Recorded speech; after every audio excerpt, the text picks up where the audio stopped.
ఈ రోజుకు సంబంధించిన కొన్ని ముఖ్యమైన మరియు లేటెస్ట్ కరెంట్ అఫైర్స్ అయితే ఉన్నాయి. వీడియో కనుక మీకు యూస్ఫుల్గా ఉంటే తప్పనిసరిగా వీడియోను లైక్ అయితే చేయండి. ఇటీవల విడుదల చేసిన గ్లోబల్ హ్యూమన్ డెవలప్మెంట్ ఇండెక్స్లో భారతదేశం యొక్క ర్యాంక్ ఎంత? ఇటీవల విడుదల చేసిన గ్లోబల్ హ్యూమన్ డెవలప్మెంట్ ఇండెక్స్లో భారతదేశం యొక్క ర్యాంక్ ఎంత? 134. మానవ అభివృద్ధిపై ఐక్యరాజ్య సమితి అభివృద్ధి కార్యక్రమం యుఎన్డిపి తాజాగా నివేదిక ప్రకారం ప్రపంచ మానవ అభివృద్ధి సూచికలో భారతదేశం 134వ స్థానంలో ఉంది. అధిక మానవ అభివృద్ధి విభాగంలో భారత్, దాని పొరుగున ఉన్న చైనా మరియు శ్రీలంక వరుసగా 75 మరియు 78 స్థానాల్లో ఉన్నాయి. భారతదేశం మధ్యస్థ మానవ అభివృద్ధి కింద వర్గీకరించబడింది. భూటాన్ 125వ స్థానంలో, బంగ్లాదేశ్ 129వ స్థానంలో నిలిచాయి.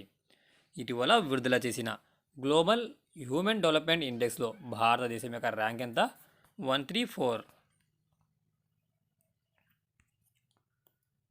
మహిళలను స్వావలంబన చేసే లక్ష్యంతో గ్రామీణ అభివృద్ధి మంత్రిత్వ శాఖ ఎవరితో ఒప్పందం కుదుర్చుకుంది? మహిళలను స్వావలంబన చేసే లక్ష్యంతో గ్రామీణ అభివృద్ధి మంత్రిత్వ శాఖ ఎవరితో ఒప్పందం కుదుర్చుకుంది? జేపాల్. భారత ప్రభుత్వ గ్రామీణ అభివృద్ధి మంత్రిత్వ శాఖ దక్షిణాసియాలోని Abdul Latif Jameel poverty action lab జేపాల్తో ఒక అవగాహన ఒప్పందాన్ని కుదుర్చుకుంది.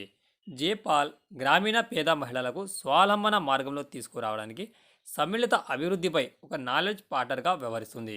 జేపాల్ అనేది పేదరిక సమస్యలపై పనిచేసే ప్రపంచ పరిశోధనా కేంద్రం. మహిళలను స్వావలంబన చేసే లక్ష్యంతో గ్రామీణ అభివృద్ధి మంత్రిత్వ శాఖ ఎవరితో ఒప్పందం కుదుర్చుకుంది? Abdul Latif Jameel poverty action lab JPAL. భారతదేశంలో ఫిన్టెక్ పర్యావరణ వ్యవస్థను బలోపేతం చేయడానికి భారత ప్రభుత్వం ఎవరితో రుణ ఒప్పందంపై సంతకం చేసింది? భారతదేశంలో ఫిన్టెక్ పర్యావరణ వ్యవస్థను బలోపేతం చేయడానికి భారత ప్రభుత్వం ఎవరితో రుణ ఒప్పందం చేసుకుంది? Asian development bank. భారతదేశంలో ఫిన్టెక్ పర్యావరణ వ్యవస్థను బలోపేతం చేయడానికి భారత ప్రభుత్వం మరియు ఏషియన్ డెవలప్మెంట్ బ్యాంక్ మధ్య $23 మిలియన్ రుణ ఒప్పందంపై సంతకాలు చేశాయి. దీని కింద ఫిన్టెక్ విద్యను బలోపేతం చేయడానికి, స్టార్టప్ సక్సెస్ రేటును పెంచడానికి మరియు ఫిన్టెక్ పరిశోధన మరియు ఆవిష్కరణలను ప్రోత్సహించడానికి అంతర్జాతీయ ఫిన్టెక్ ఇన్స్టిట్యూట్ను స్థాపించబడుతుంది.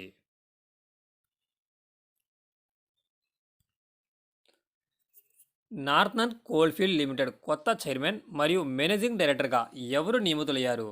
నార్థన్ కోల్ఫీల్డ్ లిమిటెడ్ కొత్త చైర్మన్ మరియు మేనేజింగ్ డైరెక్టర్గా ఎవరు నియమితులయ్యారు? B Sairam. Coal India Limited యొక్క సింగ్రోలి ఆధారిత ప్రధాన అనుబంధ సంస్థ అయిన నార్థన్ కోల్ఫీల్డ్ లిమిటెడ్ ఎన్సిఎల్కి కొత్త చైర్మన్ మరియు మేనేజింగ్ డైరెక్టర్గా బి సాయిరామ్ నియమితులయ్యారు. సాయిరామ్కు బొగ్గు రంగంలో 33 ఏళ్ల పాటు సర్వీస్ అనుభవం ఉంది. రంజీ ట్రోఫీ 2024 టైటిల్ను ఏ జట్టు గెలుచుకుంది? ముంబైలోని వాఖండే స్టేడియంలో విదర్భను 169 పరుగుల తేడాతో ఓడించి ముంబై 2024 రంజీ ట్రోఫీ టైటిల్ను గెలుచుకుంది. 8 ఏళ్ల సుదీర్ఘ విరామం తర్వాత ముంబై రంజీ టైటిల్ను గెలుచుకుంది. దీంతో ఫస్ట్ క్లాస్ టోర్నీలో ముంబై 42వ టైటిల్ను కూడా గెలుచుకుంది. రంజీ ట్రోఫీ గెలిచిన ముంబైకి 26వ కెప్టెన్గా రహానే నిలిచాడు. ప్రపంచ వినియోగదారుల హక్కుల దినోత్సవాన్ని ప్రతి సంవత్సరం ఎప్పుడు జరుపుకుంటారు? మార్చి 15. వినియోగదారుల హక్కుల గురించి మరింత అవగాహన కల్పించేందుకు ప్రతి సంవత్సరం మార్చి 15 ప్రపంచ వినియోగదారుల హక్కుల దినోత్సవాన్ని జరుపుకుంటారు. ఈ రోజున ప్రజల వినియోగదారుల హక్కుల గురించి అవగాహన కల్పించే చర్యలను గుర్తించడం జరుగుతుంది.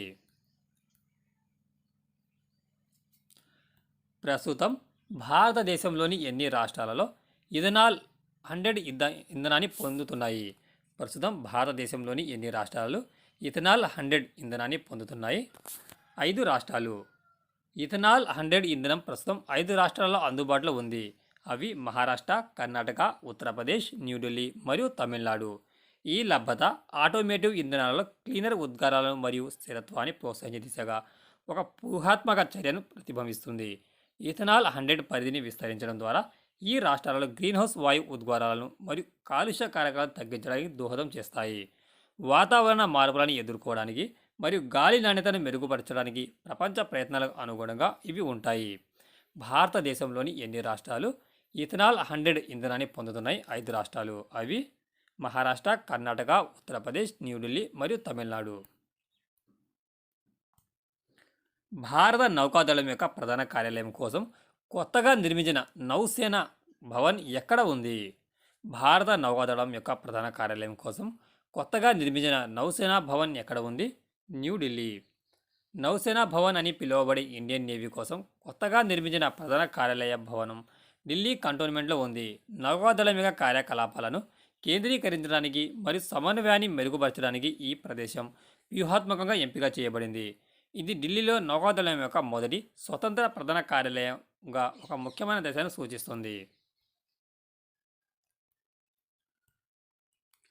మహారాష్ట్రలోని అహ్మద్నగర్ జిల్లాకు పెట్టబడిన కొత్త పేరేమిటి? మహారాష్ట్రలోని అహ్మద్నగర్ జిల్లాకు పెట్టబడిన కొత్త పేరేమిటి? ఆలియా నగర్. మే 2023లో ముఖ్యమంత్రి ఏక్నాథ్ షిండే ప్రకటించిన ప్రతిపాదన మేరకు 18వ శతాబ్దపు మరాఠా రాణి అహల్యాబాయి హోల్కర్ గౌరవార్థం మహారాష్ట్ర క్యాబినెట్ అహ్మద్నగర్ జిల్లా పేరును అహల్యానగర్గా మార్చింది. ప్రపంచంలోనే మొట్టమొదటి 3D ప్రింటెడ్ మసీదును ఏ దేశంలో ఆవిష్కరించారు? ప్రపంచంలోనే మొట్టమొదటి 3D ప్రింటెడ్ మసీదును ఏ దేశంలో ఆవిష్కరించారు? Saudi Arabia.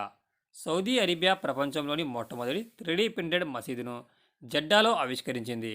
ఇది సాంప్రదాయ మరియు వినూత్న డిజైన్ల సమ్మేళనాన్ని ప్రాతినిధ్యం వహిస్తుంది. దాతృత్వ కృషికి గాను పివి నరసింహారావు స్మారక పురస్కారం ఎవరికి లభించింది? దాతృత్వ కృషికి గాను పివి నరసింహారావు యొక్క స్మారక పురస్కారం ఎవరికి లభించింది? రతన్ టాటా. టాటా సన్స్ మాజీ చైర్మన్ రతన్ టాటా తన విశిష్ట దాతృత్వ కృషికి పివి నరసింహారావు స్మారక అవార్డుతో సత్కరించబడ్డారు. ఈ రంగంలో టాటా యొక్క విశేషమైన ప్రయత్నాలను హైలైట్ చేస్తూ సామాజిక సంక్షేమం మరియు మానవతా కార్యక్రమాల పట్ల అసాధారణమైన అంకిత భావాన్ని ప్రదర్శించిన వ్యక్తులు ఈ అవార్డును గుర్తిస్తుంది. ఇది ఫ్రెండ్స్ ఈ రోజుకు సంబంధించిన కొన్ని ముఖ్యమైన కరెంట్ అఫైర్స్ని ఇప్పుడు వీడియోలో తెలుసుకున్నాం. వీడియో కనుక నచ్చితే తప్పనిసరిగా లైక్ అయితే చేయండి. Thanks for watching టెక్జా.